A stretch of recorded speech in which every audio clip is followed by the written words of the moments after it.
بسم اللہ الرحمن الرحیم۔ السلام علیکم، میرا روحانی چینل میں خوش آمدید۔ دوستو، وظیفے سے پہلے آج آپ کو ایک دلچسپ لیکن سبق آموز واقعہ سناتا ہوں۔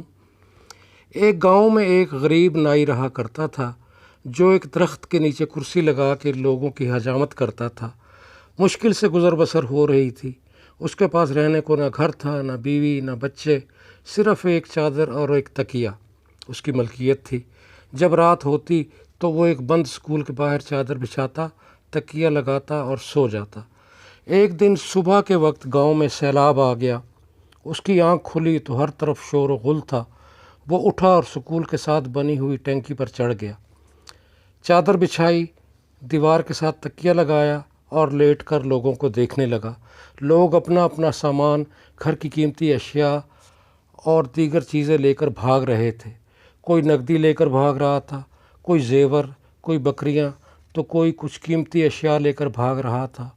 اس دوران ایک شخص بھاگتا ہوا آ رہا تھا۔ اس نے سونے کے زیور، پیسے اور کپڑے اٹھا رکھے تھے۔ جب وہ شخص اس نائی کے پاس پہنچا تو اسے سکون سے لیٹے ہوئے دیکھا تو غصے سے بولا، اوئے، ہماری ہر چیز اجڑ گئی، ہماری جان پر بنی ہوئی ہے اور تو وہاں سکون سے لیٹا ہوا ہے۔ یہ سن کر نائی بولا، لالے، آج جی تے غریبی دی چاس آئی ہے۔ جب یہ کہانی میں نے سنی تو میں ہنس پڑا، مگر پھر ایک خیال آیا کہ شاید روز محشر کا منظر بھی کچھ ایسا ہی ہوگا، جب تمام انسانوں سے حساب لیا جائے گا۔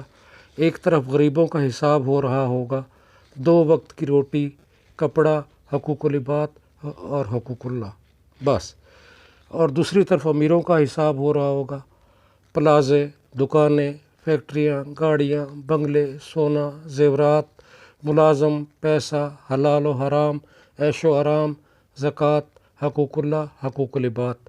اتنی چیزوں کا حساب دیتے ہوئے پسینے سے شرابور اور خوف سے تھر تھر کانپ رہے ہوں گے۔ تب شاید نائی کی بات سچ ثابت ہوگی کہ آج ہی تو غربت کی چس آئی ہے۔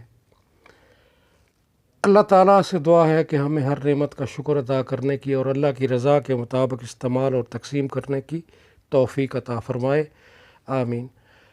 سامعین، جادو ٹونے کے اثرات کی بڑی نشانیاں یہ ہے کہ گھر میں ہر وقت لڑائی جھگڑا رہتا ہے، گھر کے افراد بیماریوں میں مبتلا ہو جاتے ہیں، رزق کی تنگی، کاروبار کی تباہی ہو جاتی ہے۔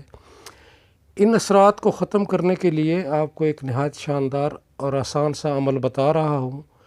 قرآن پاک کی سورہ طارق یعنی والسماء والطارق وما ادراک ما الطارق، چھوٹی سی صورت ہے۔ روزانہ آپ نے 3 مرتبہ پڑھ کر پانی پر دم کرنا ہے۔ وہ پانی تھوڑا تھوڑا گھر کے ہر کونے میں چھڑکنا ہے۔ واش روم وغیرہ میں وہ پانی نہ چھڑکیں، اور پانی گھر کے ہر فرد کو بھی تھوڑا تھوڑا پلائیں۔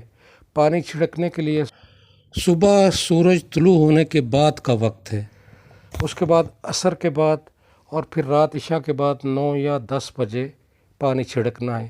ان 4 اوقات میں پانی چھڑکیں اور پانی خود بھی پئیں۔ یہ عمل آپ نے 41 دن تک کرنا ہے۔ انشاءاللہ گھر سے جادو اور سحر کے اثرات ختم ہو جائیں گے۔ مجھے اجازت دیں۔ السلام علیکم ورحمۃ اللہ وبرکاتہ۔